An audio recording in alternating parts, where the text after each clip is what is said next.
नमस्कार दोस्तों, हर हर महादेव। आप सभी का स्वागत है इस दिव्य पवित्र और अद्भुत कथा में।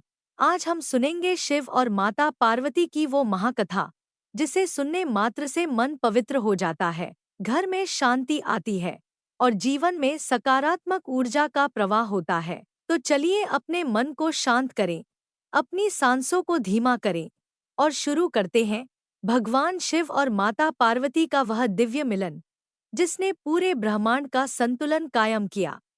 हिमालय की बर्फ से ढकी चोटियां उस सुबह चमक रही थी। पूरा वातावरण शांत था। देवताओं की भी नजरें आज उसी पर्वत पर थी, क्योंकि हिमालय के राजा हिमवान के घर जन्म हुआ था एक अद्भुत बालिका का, देवी पार्वती।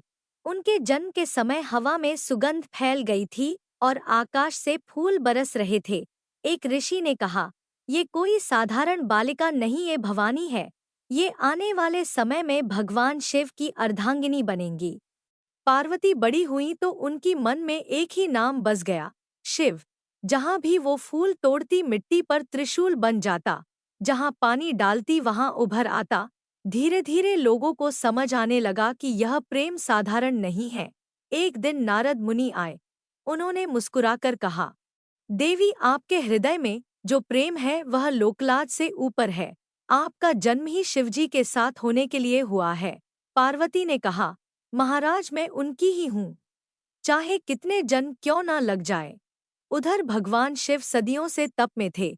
सती के त्याग के बाद वे संसार से बिल्कुल अलग हो चुके थे। भस्म रमाए जटाएं बिखरी, साधारणों के लिए भयावह लेकिन भक्तों के लिए दयालु। देवताओं को चिंता हुई, यदि शिव विवाह नहीं करेंगे तो शक्ति और शिव का मिलन नहीं होगा, और बिना इस मिलन के संसार संतुलित नहीं होगा। देवताओं ने हिमवान को सुझाव दिया कि पार्वती को शिव की सेवा में भेजे, परीक्षा लें। एक दिन हिमवान पार्वती को लेकर कैलाश पहुंचे। चारों ओर हिम साधना और शांत वातावरण। शिव अपनी गुफा में ध्यान में बैठे थे।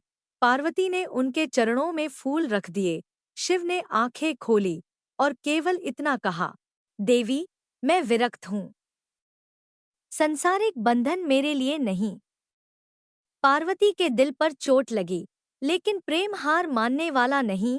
वह दिन आया जब उन्होंने पिता से कहा, पिताजी, शिवजी का प्रेम आसान नहीं।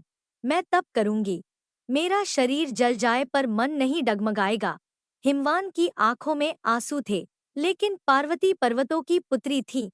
दृढ़ अडिग पार्वती जंगल गई, नंगे पांव, खुले बाल, बिना किसी सुविधा के। शुरुआत में दिन में एक बार भोजन, फिर हफ्ते में एक बार, फिर महीने में सिर्फ पत्तों पर निर्वाह, और अंत में केवल वायु पर। उनकी चमड़ी हड्डियों से चिपक गई थी, लेकिन आंखों में शिव का नाम चमक रहा था। देवता भी आश्चर्यचकित, ऐसी तपस्या किसी ने नहीं देखी। देवताओं ने अंत में कामदेव को कहा, शिव को ध्यान से जगाओ, तुम्हारे बिना देवी की तप असफल होगी। कामदेव ने वसंत कर दिया, फूल खिल उठे, हवा में सुगंध फैल गई। लेकिन शिव को क्रोध आया, तुमने ध्यान भंग किया। उनके तीसरे नेत्र से अग्नि निकली और कामदेव भस्म हो गए। पूरा ब्रह्मांड भय में था, लेकिन पार्वती ने आंखें बंद की और कहा, हे नाथ, यदि आप क्रोधित भी हों तब भी मैं आपकी ही हूँ। देवताओं ने शिव को सच बताया, देवी पार्वती ने आपके लिए कठोर तप किया है। शिव ने ध्यान में पार्वती को देखा। उन्हें लगा, क्या यह वही है जिसे मैंने अस्वीकार कर दिया था। अब शिव ने पार्वती की परीक्षा लेने का निश्चय किया। एक दिन एक बूढ़ा साधु पार्वती के पास आया। वह शिव ही थे, लेकिन रूप बदलकर। साधु बोले, हे देवी, ये शिव आपके लायक नहीं। वह भस्म में रहते हैं, गले में सांप रखते हैं, कहीं भी वस्त्र नहीं, जंगलों में घूमते हैं। पार्वती मुस्कुराई, आप जो भी कहें, मेरे लिए शिव वही हैं। पूज्य पवित्र प्रिय। शिव को समझ आ गया, यह प्रेम नहीं, भक्ति है, और ऐसी भक्ति से ही दुनिया बदलती है। एक रात आसमान में दिव्य प्रकाश फैला। पार्वती पूजा में लीन थी। अचानक हवा चलने लगी, फूल बरसने लगे। शिव अपने असली स्वरूप में प्रकट हुए, जटा, चंद्र, गंगा, त्रिशूल, डमरू। उन्होंने कहा, देवी, आपकी तपस्या ने मुझे बांध लिया। आपका प्रेम सच्चा है, मैं आपको अपनी अर्धांगिनी स्वीकार करता हूँ। पार्वती के आंसू बहने लगे, सालों की तप पीड़ा कष्ट सब आज पूर्ण हुए। शिव पार्वती विवाह के लिए संपूर्ण ब्रह्मांड सज गया। देवताओं ने नगाड़े बजाए, ऋषियों ने मंत्र पढ़े, गंधर्वों ने गीत गाए। पार्वती ने शिव को वरमाला पहनाई। शिव ने पार्वती को देखकर कहा, तुम मेरी शक्ति हो, मैं तुम्हारा शिव हूँ। उस दिन से संसार पूरा हो गया। शिव और शक्ति का मिलन, ब्रह्मांड का संतुलन। विवाह के बाद शिव पार्वती कैलाश लौटे। वहां उनकी दिव्य प्रेम यात्रा शुरू हुई। कभी दोनों मिलकर ध्यान में बैठते, कभी हंसते, कभी पार्वती रूठती और शिव मनाते। एक दिन पार्वती बोली, स्वामी क्या मैं सुंदर लगती हूँ? शिव मुस्कुराए, तुम सुंदरता की जननी हो पार्वती। उनका प्रेम संसार के हर दंपति के लिए उदाहरण बना। समय के साथ पार्वती ने संसार को संदेश दिया, जहाँ भक्ति हो वहाँ प्रेम टिका रहता है, जहाँ प्रेम हो वहाँ शिव सुख है, और जहाँ तप हो वहाँ शिव प्राप्ति निश्चित है।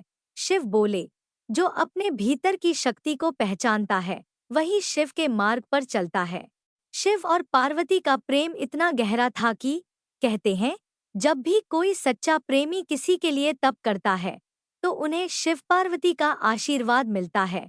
उनकी कथा कभी खत्म नहीं होती। उनका प्रेम अनंत है। उनका मिलन शक्तियों का संगम है, और यही है। ओम नमः शिवाय। हर हर महादेव। दोस्तों, अगर आपको ये भक्ति कथा पसंद आई हो तो महादेव की कृपा आप पर हमेशा बनी रहे।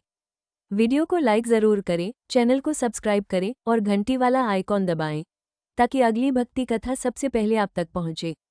हर हर महादेव।